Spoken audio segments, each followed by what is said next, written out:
Because when you're working, you don't really know, you don't live with them, you don't know what they sound like. You don't know. There are many differences. Now, uh, this is in a workplace environment, right? Now, culture shock is not only in a workplace environment. When you were in SMP, and then you went to SMA, and then you saw like, wow, the guys in this school is different, right? Sometimes when you go to a friend's house, and then you see like, wow, it's not even a different country. You say, wow, they do everything completely like this is like a different world. And if you are from Bekasi is a planet. You know, totally different, right? No, it's just a common saying, Bekasi is planet, yeah. So, you don't need to go abroad to experience culture shock. Culture shock can be in the neighbor's house, can be, but especially for a working place, and especially working in a different country, you will experience a lot of like culture shock things happening. Now, the first time you are excited, that is the honeymoon phase.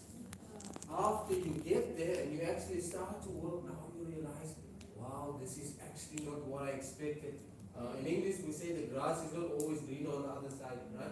So let's just say you work at one company, you are excited because you heard, wow, this school is better or this company is better, and then you get there, you 1 month and you're like, yo, this sucks big time, or it's worse than your previous company actually. This is when you realize after the honeymoon, you're excited, and then you say, wow. And this part here is you can either decide to move to a different company, or you can decide to adjust and adapt. Right? In South Africa, we have the saying adapt or die. Right? So you either learn how to survive, or it's over in the jungle. Right? And here we have acceptance. This is when you actually move into the path where you accept it. Now, in culture shock, we have 4 stages. These are just examples of the workplace culture shock. Can you read? Okay. Workplace culture shock example: addressing manager by first name in Western office. And second, open criticism being common in feedback session. And third, gender interaction differing from home country norms. Okay, now, number 1, addressing a manager or anybody by their first name. In South Africa, I'm from South, so I'm not going to talk about the US or the UK, but especially in South Africa, right? The teacher, right? My name is Ahmad, right? If anybody says, hey, Ahmad or Mr. Ahmad, detention, school leaves at 2:30, but you can go home at 5. You get like a punishment. Nobody calls you by your first name. Oh. Only people calling you by your first name is your friends and your family. Those are the only people. If anybody at school or your workplace calls you by your first name, that means you guys are very close. Right? But especially when it comes to the boss, if you don't know the boss and you call him by his first name or you address him by his first name, or you assign a warning or something like that, it is forbidden, like the forbidden fruit or something. You don't refer to anybody by their first name. Here, everybody says like, oh, Mr. Ahmad, different country. So this is a different culture. So I have to accept, right? You can't go to somebody else's house and change their rules. This is your house, so it's your rules, so I have to adapt to your rules. Right? But in Western countries, especially, let's just say a job in France or a job in Germany maybe, and then you have to follow their rules in their house. Right? That is just the way of the world, right? That is the first thing. Nobody addresses anybody by their first name unless you are a friend or you are family. Number 2 is criticizing someone. If you don't do the job, Najwa, right? Let's just say Najwa. Najwa hasn't done something for, and I will say, like, as the manager, Najwa, come, this is garbage. Just take that, fix it, Nobody means anything, it just means like do a better job. It is not personal, it's not because I don't like you, it is just the job is not the way it's supposed to be or what we expected, so you need to improve. So they give feedback live and direct. It has nothing to do with your feelings or who you are, which country you're from. Don't take anything personal, right? Just when you do a job, you have to be excellent at what you do. If you don't know how to do this job, don't do it. They are Westerners, they are straightforward people most of the time, right? And the last one is gender interaction differing from home country norms. Now, this is actually what I want to discuss with you guys. So, let's just say France, Kila wants to work in Germany, right? And Ifa wants to work in the UK. Now, especially in France, sometimes in Germany as well. It happens anywhere like Western countries, but especially in France, when people meet each other, it happens in South Africa a lot. When people meet each other, you know what they do? Like, oh, what's up?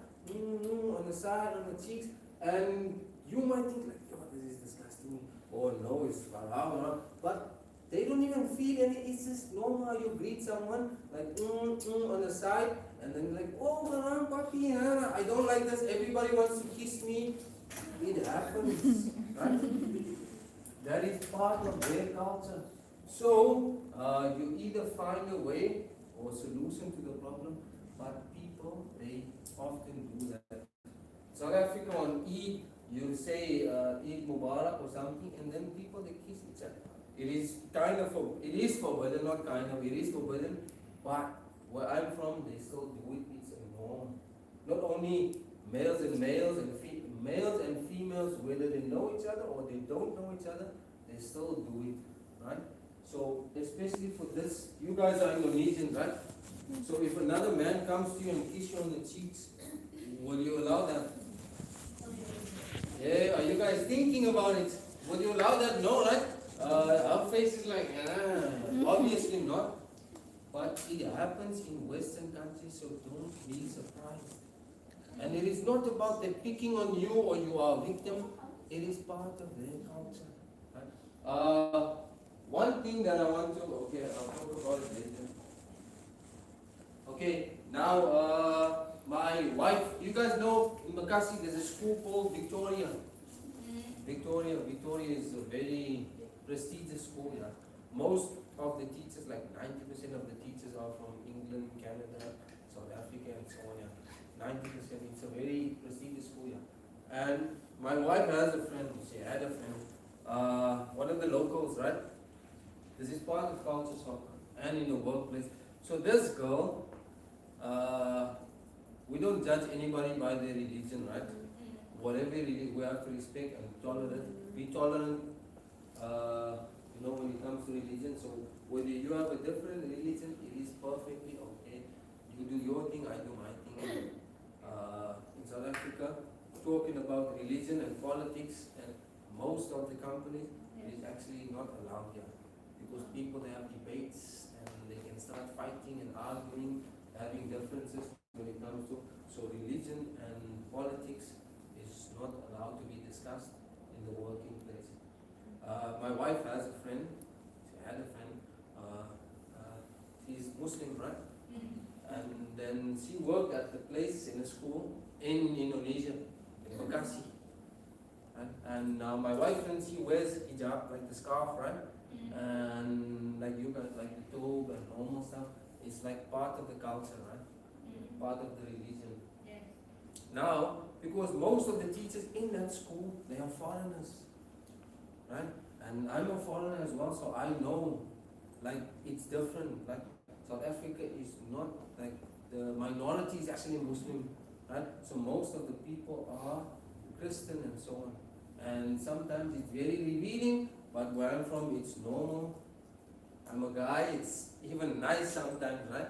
So this girl from Indonesia, she's Indonesian, and then she's wearing a scarf and clothes, like Balkis here, right? So clothes and everything. Then after 3 or 4 months, and then she loses a scarf, Nobody judge, right? We don't judge anybody. We listen and we don't judge, right? So nobody's judging, right? And then after another 5 or 6 months, like short stuff, right? Which is okay, right? And after another 2 or 3 months, it is like very short stuff and open with an guys like that usually, right? If nobody sees you, like okay, you look, but you make like you didn't look. It is normal, right? But in my opinion, no matter what your religion is or who you are, right? If you wear a scarf, if you don't wear a scarf, it's your choice. But don't change for other people. If you change, you want to change for yourself. Where I'm from, people they say we change environments. We don't let the environment change us. Right? Now, if you don't wear a scarf or if you do wear a scarf, it is your choice. But don't do stuff because you are following the culture of somebody else, and then you lose your own culture. Right? Stay true to yourself. That is what I think. And this lady, she was like a hijabi and close and very flat, and then after a couple of months, and then she's open, like almost like wearing a bikini in public. Yeah. And that is kind of a sign that she's following other people and not following who she actually is. But that is just an example. This actually happens sometimes, right? You don't need to change, let the environment change you. Stay true to yourself. Now, when it comes to culture shock, this stuff happens because you can't adjust or like stay true to who you are, and then you are being changed by the environment around you. Yeah, you can read it. How to overcome culture shock. Learn about the culture before you go. Observe and ask questions. Keep a journal of experience and solution. Stay connected to your own culture for balance. Okay, now the first thing you do is learn about the culture before you go. Let's just say you want to study German, right? No, I'm just making an example. And France and the UK maybe. So let's just say you want to go and study there or work there. The first thing you need to do, the company, do some research. That is simple, right? Do some research. Learn about the place that you're working. Look at some pictures, how the people dress, how they greet each other. So if you see somebody else hugging someone else,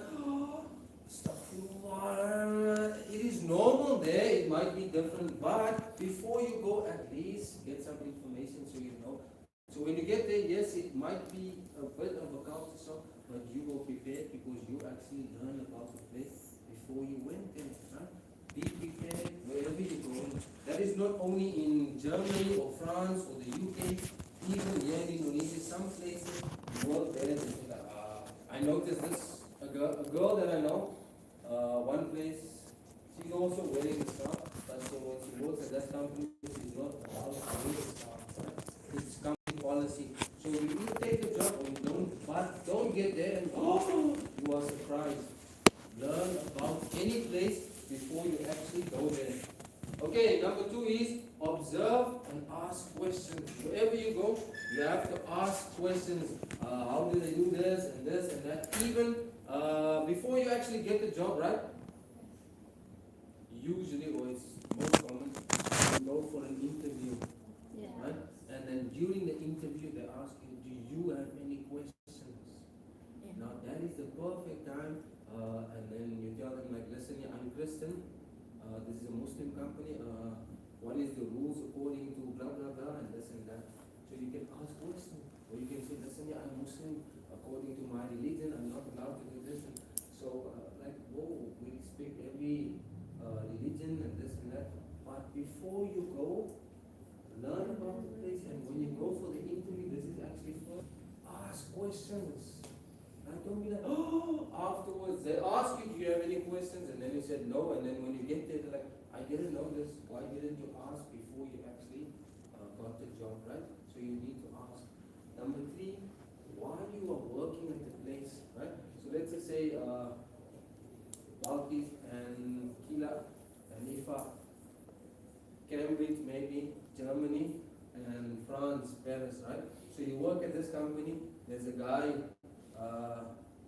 his name is Aldi, right? Every morning Aldi comes in at 8. When Aldi meets them, and then Aldi's like, hi, on the side. And then, well, this guy gets here at 8. So every morning I need to get there at 7:30, so I dodge this guy, right? It's not he's making you guys a victim, but learn about the environment and then you make it easy for yourself. Right? The last one, like I mentioned, the girl. You don't need to change. Learn about the culture, their culture, understand the culture, but don't change to somebody else's culture just because you are a follower. Most of us, we are leaders, especially you guys, right? So we don't need to follow somebody else. Just stay true to who you are. Whether you don't wear a scarf or whether you wear a scarf or whether you do things different, just stay who you are. Stay true to yourself, right? Because many workplaces, they actually make you change according to their rules, and you have your own standards or rules as well. So stick to who you are.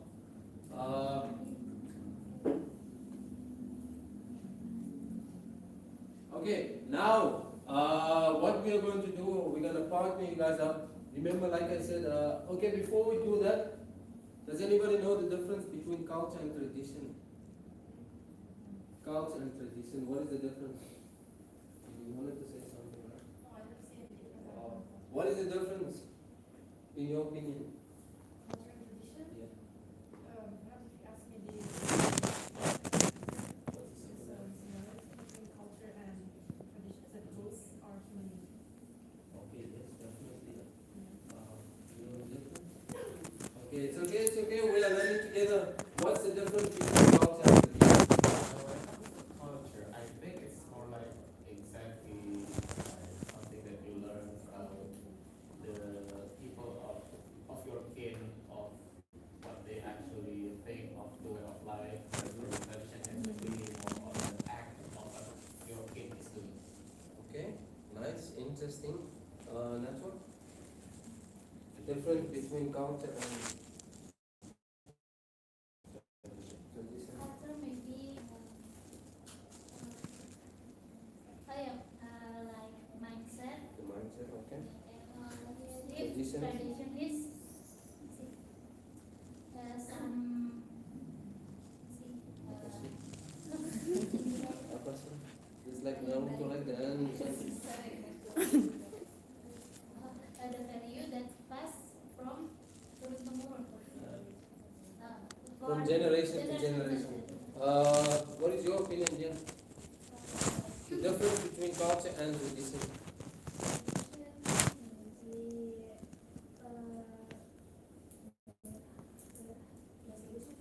Daerah.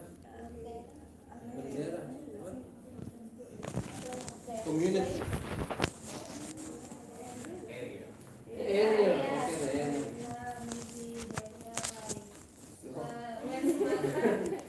Like Sumatra, West Sumatra and Jakarta, different culture. Yes, Yeah, different and then culture. tradition. Yes, tradition too.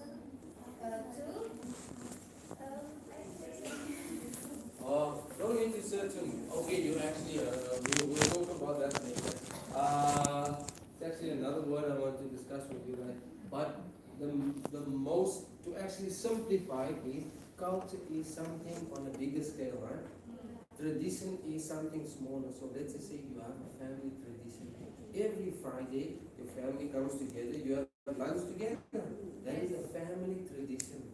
Right? Sometimes people can make the same mistake when it comes to translation and interpretation. Similar mistakes, right? Culture is something more on a bigger scale. So Jakarta or Jaksa has a culture of, I don't know, Indonesia has a batik. That is not tradition, that is culture. Right? So part of the culture of Indonesia on a larger scale, the whole country, we wear batik on certain days. So batik is part of the culture. As for the family, every Friday we have lunch together. Or another tradition is maybe every Sunday, every December we have a family reunion. That is part of our family tradition. So tradition is on a smaller scale and culture is more on a bigger scale, like she said, like the whole area that will become part of the culture. But if it's like in your house or in this building, well, I don't even know the name of this place. What is the name of this place? Okay, PPKD, right? So let's say PPKD, they have a tradition. It's only in this building, right? Every morning, you guys, what is the thing that you do? The morning ceremony, like that is the tradition every morning, right? But the culture is every Monday, even at school, they have a flag ceremony, like where they and yeah. So that is part of the culture. But PPKD, you have a Monday, Tuesday, Wednesday. That is part of the tradition because it's on a smaller scale. Now, what I want you guys, we're gonna spend 5 minutes, maybe or 10 minutes. Like I mentioned earlier, culture shock is not only about going abroad in a different country. Culture shock actually happens with your neighbor. Right? Sometimes even going to a different school. Sometimes going from one university and then you think like, I want to try that university.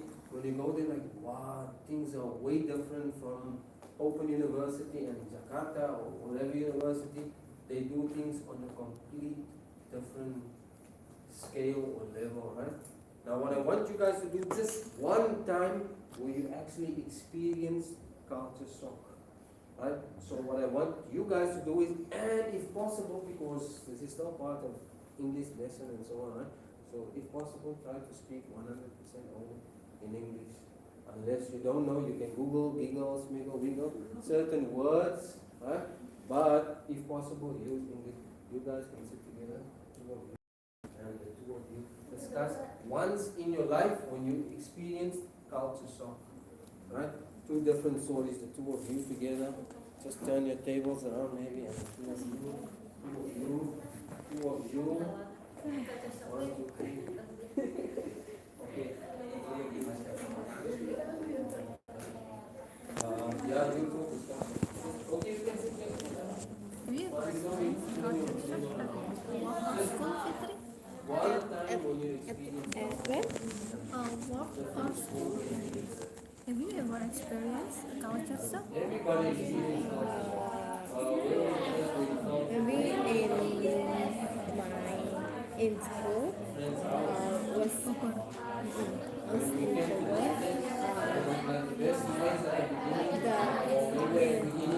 in there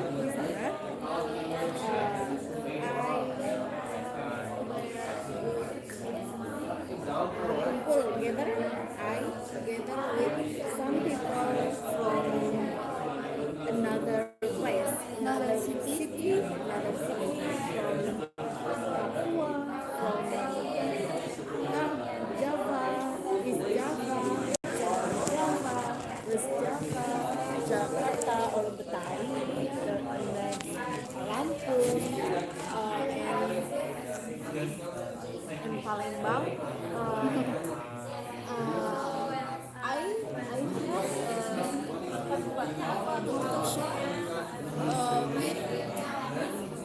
The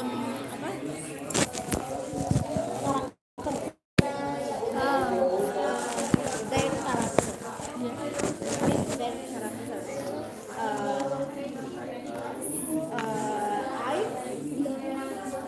I from Java.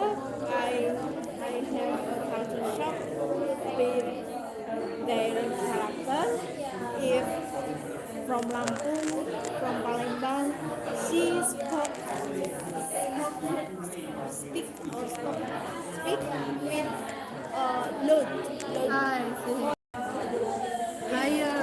Higher tone. Yeah, That's the thing. higher tone, higher tone, and if she she come from Central Java. West Java. Oh, West Java. She come I see. and Sunda. yeah, apa ya apa kalem kalem and apa ya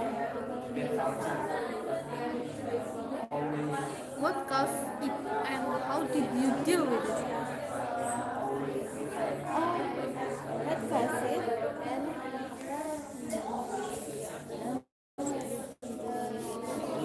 penyebab Uh, apa apa yang menyebabkan kamu punya culture parkir? Dan karena tidak ada saya. okay because in my my my my Hometown, apa hometown, kampung halaman. because in my hometown the apa tadi hometown Countdown, character our family the character in the apa desa yes, village, my village calm they're so calm and baik and it's a calm but yeah you know from Palembang she spoke louder kencang suka she so you feel she made made angry. yeah if I was listen their speaking their voice dia bilang dia She said that they're normal but for me their intonation is angry angry intonation I see. And how did you deal with it? Bagaimana kamu akhirnya memaklumi hal itu?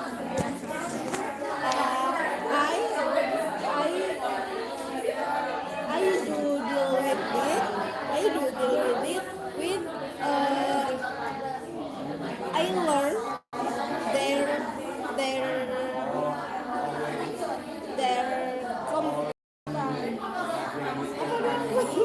I learn saya mempelajari their culture and their habit and apa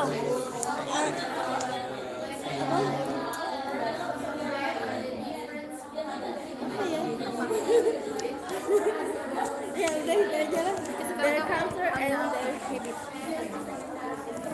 Have you ever experienced a culture shock at work We'll take another 2 school? minutes and then I'm gonna call maybe 3 random people to come to the front and not talk about your experience, but talk about your friends' experience. 2 more minutes. Oke.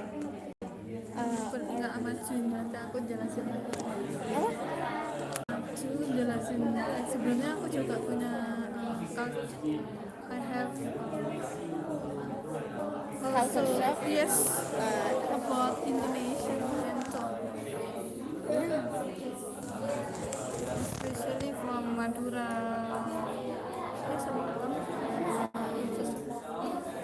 In school and work. But you school in Java, right? Yes, but Student not just for Java, right? yeah.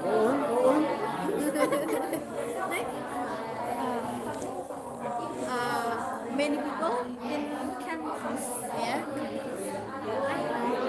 Friends. I have a lot of friends. Yeah. From Batam, Papua, and Gede, Yeah. and professor Yeah. is from Batam. Batak. I see. Wow. My friends also many people from Batam have graduated from University. So we meet Bataknis people, Sundanese people, Betawi's people. But I think the most common we meet in Brawijaya University is from Javanese, Sundanese, Bataknis people. The Papua, from Papua is minority.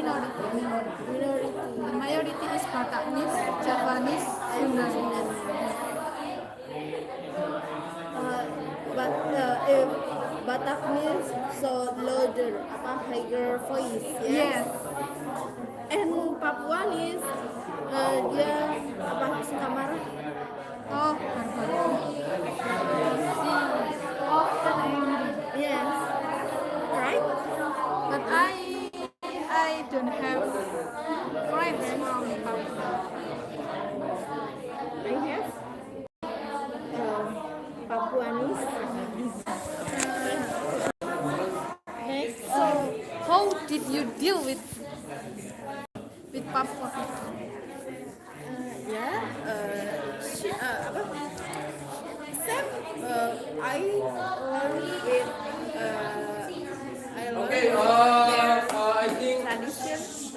I think that is enough, yeah. Let's not make it about your friend's story, make it about your own story, right? You go first. Yes. Your own story, yeah, your own story. Okay, give Nacho a round of applause.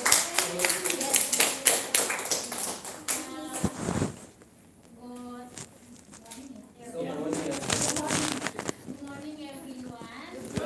I want to when I in boarding school, I always we must all student must respect to each other.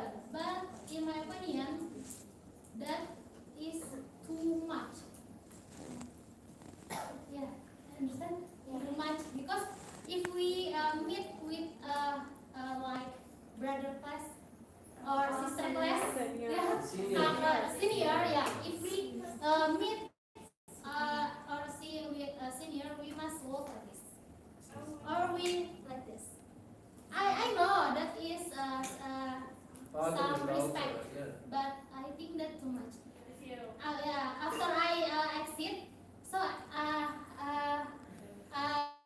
in on the boarding school, I look each other. Ya, belajar. Ya, apa sih bahasanya? Yeah, respect is not only just walk like this in front of senior. We can say hi, good morning, like that. Yeah, at boarding school. That my culture shock. So and again, I in boarding school, my lead, chief of school, yeah, leader, asked me to teach in the boarding school, but you know, the salary is just 100 rupiah per 1,000 rupiah per month. You know how to manage the money. Yeah, that's crazy. Because of that, I all of my friends exit, so not continue to teach at that boarding school. So after that, the salary is up until 500,000 rupiah per month for 100. Yeah, That is a big increase. Where I'm from, like usually teachers when they teach at least they get between 300 or 500,000 per hour. Right? Not per month. That is sick. Yeah, Crazy that is stuff. Yeah, that is crazy. That at the time is COVID. even worse. Yeah, even worse. Oh, Yeah. okay. That is awesome. Thank you very much for sharing. Okay, next up, you want to go? Okay, Nana is next. Nana.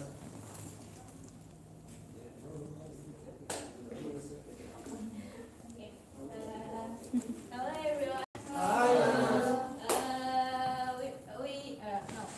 I want to talk about the culture shock. I have two parents, different cultural, one from Java, one from Betawi, and when I go to hometown in Java, we no me always see dagangan street food. Always see street food like a cilok, seblak, and the price so low in so different when I'm in Jakarta. So I feel like, oh, this is stranger feel, and like the strangers are also right, like a country comes to Indonesia and look any food and the price, oh, so low like this.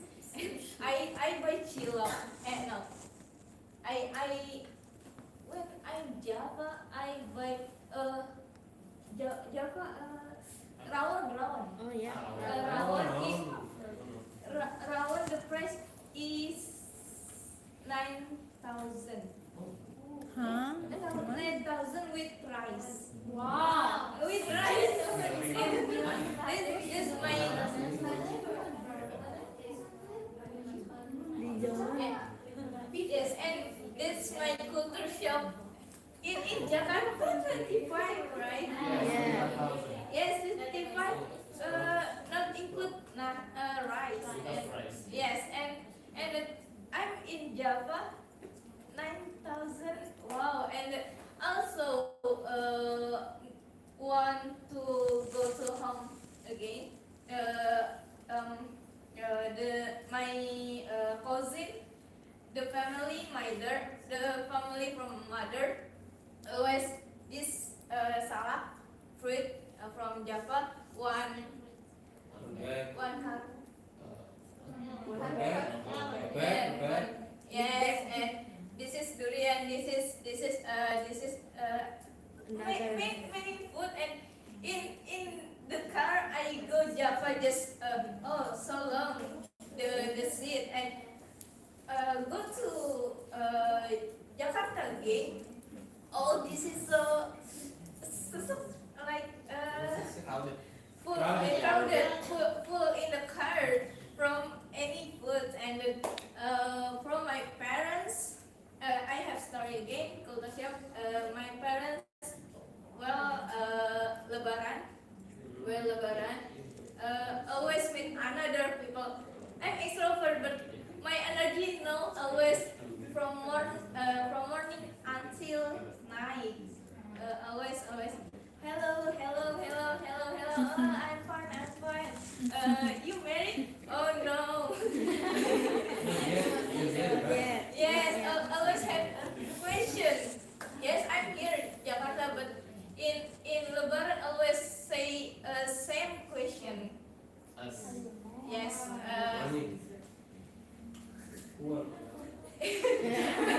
No, sure. I'm 17. I'm not have money from Lebaran. Oh, not anymore. Yes, because I'm old. Oh, you old? 17 old in Oh. Indian house. No, I don't know, but in Jakarta, or my wife's family, if Lebaran time, everybody gets money only if you are single. Right? If you are married, no more money. But even if you are like university or finish with it, you still get like a nice envelope. Yeah, everybody That's gets. I don't know. I mean in this economy, so the standard 70 Oh, or 90. okay. It depends again, maybe on certain families and so on. But I know like a lot of people like that's after matriculated from SMA and done with university. Yes. They still get because they are single. Like if you are single, not married yet, you get it. Yeah. It's like Chinese family. It's like Chinese tradition as well, yeah. But My wife's friend, they are also from Batawi, right? Batawi. They're also Batawi, but they still like want to you or give a lot of money. Round of applause for Nana. Thank you. Maybe we'll do one more person who would like to volunteer to make this one. Okay, come, you can go after that. Right, so this thing that I experienced as a culture shock at university is that on the first day of French class, the professor straight away spoke French from the beginning until the end of the class, and he stayed speaking French until the very last semester. Even though the students complained about that, because the students didn't think that they could progress in French if the class is conducted in French. The professor, he stayed conducting the class as he began it, which is in French. And so that is something that I didn't think of. I didn't think would happen because French is absolutely a foreign language to the majority of students. But however, the professor presented himself in French, conducted the materials in French, asking questions in French, and even asking the experience in French, even though the students were still allowed to respond in Bahasa Indonesia. But the students were forced to understand in French. And why is this a culture? Because I think this only applies to my program, to my department, because all of the professors believe that in order to progress in a foreign language, you have to be constantly exposed in that foreign language. The way I deal with it, well, before I get to university, I learned French, only the grammar rules, all of them. And when the professors spoke French, I thought that could be a way out. That could be some sort of, yes, a way out for my knowledge in grammar. And so when this professor spoke French, I thought, oh, that's in present tense, or oh, that's in past tense, or oh, that's the pronouns that I have been learning for a couple of months. And so I can give, I can admit that yes, when the professors conducted or led the class in the foreign language that we're learning, I'm not saying that the students will progress faster, but rather if you are already learning the grammar, that could help you a lot. It makes it easier, right? Yeah, it makes it easier because finally we are being shown how the language is used. Okay, awesome. That is excellent. I told you guys, like the A part of speech and so on and so forth. If you know that, so when you actually do get to where you are learning the language and you know that already, especially the listening part. So when you listen and then you put the puzzle together, and then it's kind of easier. That is one method. There are different methods as well. I find that method the easiest way to actually, structure and everything else as well. Thank you very much for sharing that. You said you wanted to come as well. No, I just wanted Bagus to wish to want to go. Okay, maybe I think that is enough of that, right? Or anybody else wants to come to the front? No? No?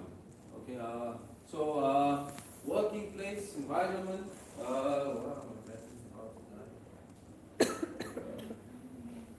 Okay, so can I start? Okay, so the first one is we spoke about culture shock, right? Now again, wherever you go in the world or a different university, or not even a different university, the same university, but just one different faculty, they have a different culture. Right? You don't need to go far to actually experience culture shock. Culture shock is all around us. Can I use that? What So class is this? another behind.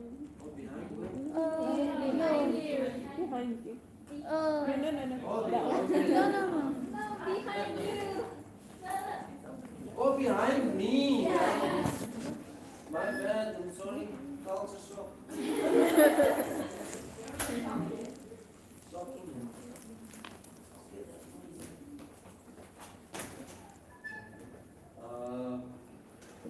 Okay, so the first one was culture shock. Now, One thing that I noticed, and I keep on noticing that usually when I teach in Indonesia, before anybody goes to the toilet, that's where I'm from. That is like, especially if you are in university, you are considered an adult, right? So adult doesn't ask another adult permission to go to the toilet. That is kind of something essential. If you need to go, you need to go. Right? So you don't need to ask someone to do something natural. If you need to go, you go. When I came to Indonesia and I noticed like some of this, not some, all of the students are, and some of the students where I teach at, they are grown ups, married, sometimes even older than I am, but they ask me if they can go to the toilet. And I'm like, why are you asking me? That is, it's not normal, it's kind of alien to me. So I just, okay, that is why I told you guys, if you need to go, just go, no need to ask. Another culture something. So the first thing, whenever you start at university or starting a new job, you get to the honeymoon phase, and then after the honeymoon phase, you see like, wow, this is not the best place to be. This place sucks big time, and then, okay, this is where the culture shock is actually starting, right? That is normal. Now, the next part of our lesson for today is also when we talk about communication. Olivia, can you read that for us, please? Olivia, yeah, can you read? Part of workplace communication. One, first, verbal in person or on conversation. Second, non-verbal body language, facial language, facial expressions. Third, written emails, reports, memos. Four, digital text, chats, online meetings. Okay, thank you, Olivia. So usually, when you work in any company, there is standard different type of communication, right? In South Africa, where I'm from, if you have a chat, you actually get to someone, blah blah blah, and this and that, right? If let's just say I'm a teacher, right? So gracias. So gracias is also a teacher, right? And now Gracias and I, we have an agreement that, listen here, I'm not feeling well. Can you cover my class? And then she says, yeah, sure. And then I'm like, okay, so tomorrow when you have a class, I can do my class again, and then I'll cover for you, so we don't owe each other, right? And then she says, yeah, no problem. And maybe she doesn't like my guts, or she doesn't like me, and then she says like, yeah. So I go somewhere to the shop or something, or I go home because she's going to cover my class. Right? And then tomorrow I come to school, and then principal says like, can you come to the office, please? Yesterday you just left your class, and then nobody kind of replaced me or has been told to substitute my class. And then I'm like, no, but I told Ms. Gracias to actually be the substitute teacher for yesterday only because I didn't feel well. Like, Gracias didn't.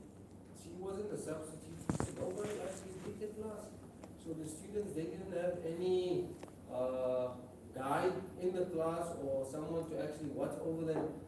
And then I asked her like, yeah, why didn't you go my class? And then she said, I didn't want to, or I didn't. And then I'm like, yeah, but for the principal, but I told her to do the class, and then she didn't say anything. And then like, but we had a chat. And then, when? We have a chat every day, but you didn't tell me to do my class.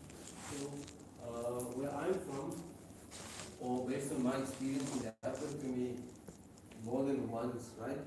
So, just to be on the safe side, this is what we do.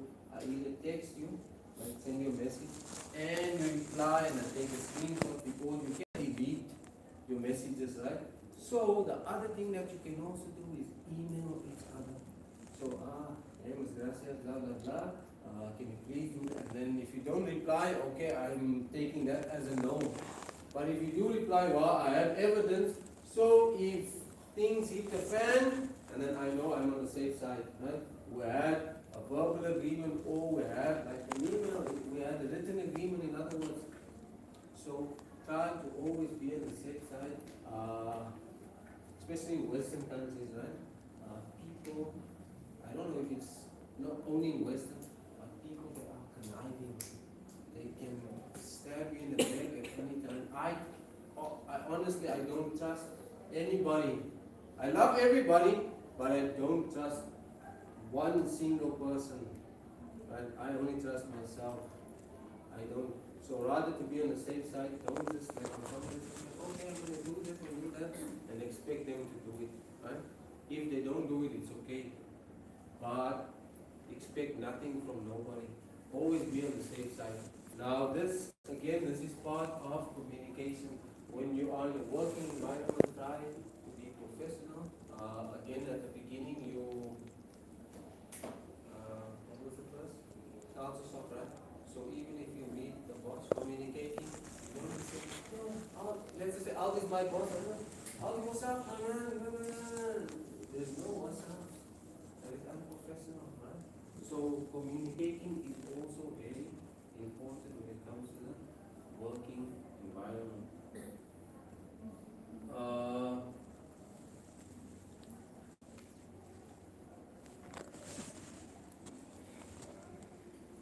Yeah, I gave you time already. Tara.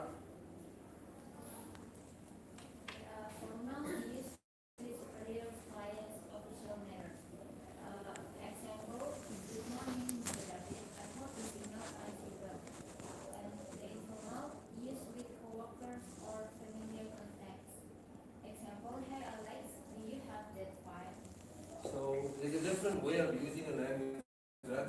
Especially if you know someone, if you are buddies, and then even body language as well. If I see, she's not my boss and I know her, and I say, Bob, what's up? And then, Bob, okay, yeah, that's what it was. And then, yeah, and then like, Bob, first bump, and then there we go. Buddies, right? But if she's the boss, you think, like, and then I do this, and then I fired. Right? So communication is key. Where I'm from, some places, while you are working, let's just say you came late this morning, or your behavior, or your character, your attitude is wrong, and then they actually do tell you, like, hey, can you just sign this, please? There's the money for today, or 2 weeks money that you work, there's your money, you can go. Don't come again tomorrow. They fire you on the spot, right? Just because of your behavior, or even the way you communicate with other employees.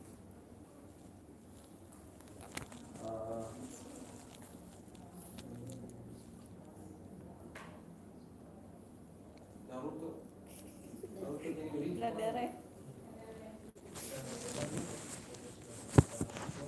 start with greetings and your name.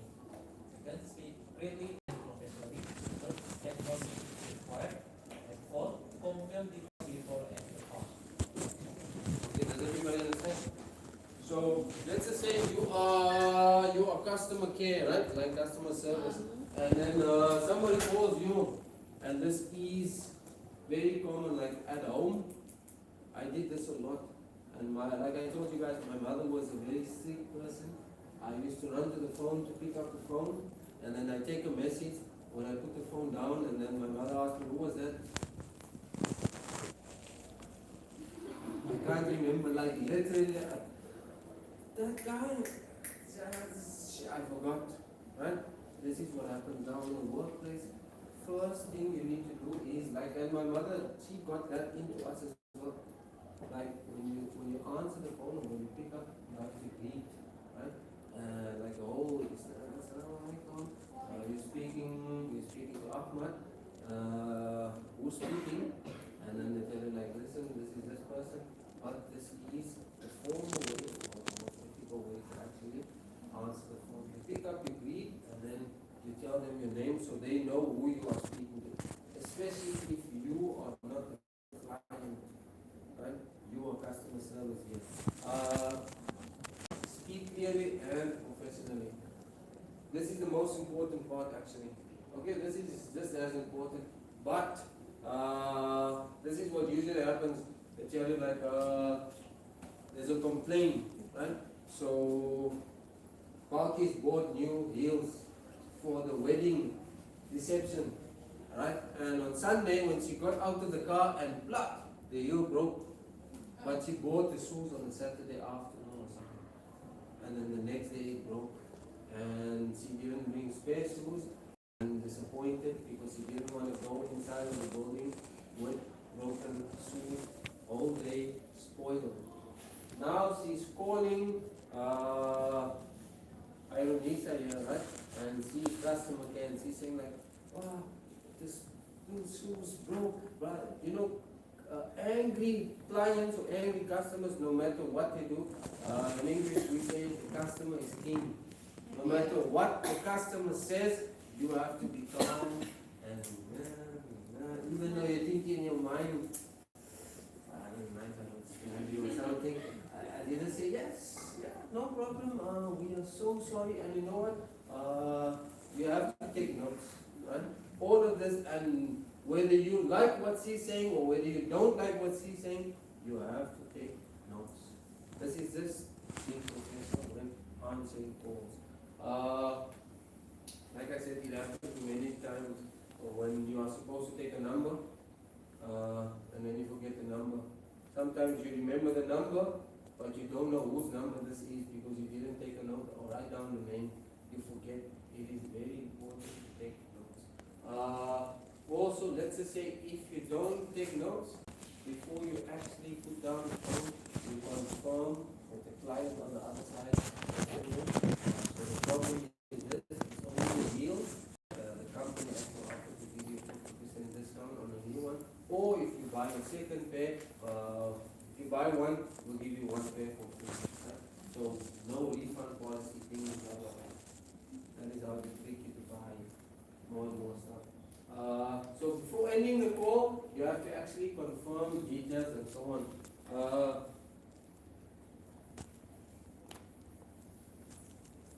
Anis, can you read this one? Here's example. The subject will request June 5 to June 8. Dear Mr. Ahmad, I hope you are doing well. I would like to request you from June 5th to June 8th due to personal reasons. I will ensure all tasks are completed beforehand. With best regards, Maria Lisa. Okay, now, like I mentioned before earlier, right? What happens is if I tell Nastasia to actually call my class, and then she says like yes, and then she doesn't. The same thing happens most of the time. If you speak to a boss and you tell the boss, listen here, I planned my vacation on this day and that day, I'm taking leave. When it comes to that day, and then it says like, you never told me anything, blah blah, and it happens to me, it happens frequently. So writing an email or message as proof, this is the best way out of these things and the most professional way actually. Usually if you take you guys call it cuti, okay, cuti. When you guys take cuti and then it sounds the same, man, I'm sorry. So when you guys take leave for cuti and then you have to get permission from your manager or your supervisor, right? Now, sometimes you ask permission for these 3 days, and then when it comes close to those 2 or 3 days, and then the supervisor, the manager says like, unfortunately, Will done is sick, so if you also take leave, and then we can't actually, we don't have enough people or so on, right? So if you do this in advance, you write an email, you have evidence and so on. This is just proof for you, so it keeps you safe and safe from your wife or your husband that you can actually take, because if you get disappointed by the supervisor or the manager, you're actually disappointing the whole family or something, right? So it is important to stay professional. This is just one email etiquette, and this is how you're actually supposed to write it. You done with this?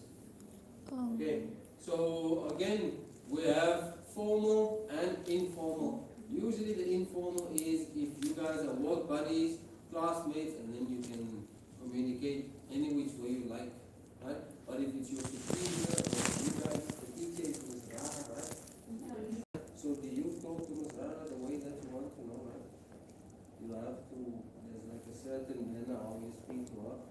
It is, you guys use you, where, do you use that with Ms. Rara? No, right? Obviously. So the same thing happens in the work environment, right?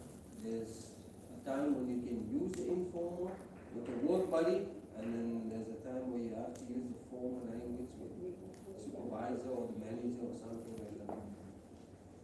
This is the work ethic. Now, we'll take some time before the break, right? Well done, read first. Email and call role play. Practice writing a short professional email with your partner. Role play one is the fire and one is the stop. Okay.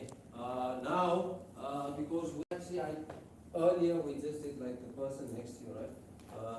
Now I want you guys to actually grab a partner, but not the same as the previous one, right? So I want you guys to just get up, pull your chair somewhere else, find a partner, and then I want you guys to do role play. One person is customer, the client, the other person is the customer service, right, or the staff, and then one has to complain, and the other one has to like try to keep the client calm. It's like this role play, like complaining about anything, whether it's like the new iPhone 18 coming shortly or whatever it is, the battery is going down or the battery is dying or the phone broke. Complain about all your heels that you bought on Saturday. So you guys can complain about anything, and then when you answer the phone, you have to be professional as well. Say your name, the name of the company, and so on, and then ask the client what is her name or his name, and then take notes. Okay, this is work etiquette and so on. If you guys don't mind, just grab any partner, stand up, push your chair to wherever you want to, just bang and yes. Okay. Just choose any random partner, or you guys want me to choose partners? Oh ya. Okay, Boleh boleh. Balkis, you and Ifa. Okay, you and Nisa. Okay, you and Aldi. You and fashion design. Okay. You and Wildan, you have a partner. No, you and Wildan are partners. You and Najwa are partners. You have a partner yet, no? So you and Ifa, you have a partner. Balkis is your partner. So you and Gila, Olivia and Fitri and okay, you two are partners here. You is one odd person, right? You know what? You join Aldi. And this was well and just make it 3 people, yeah. Everybody just stand up and move your desk, yeah.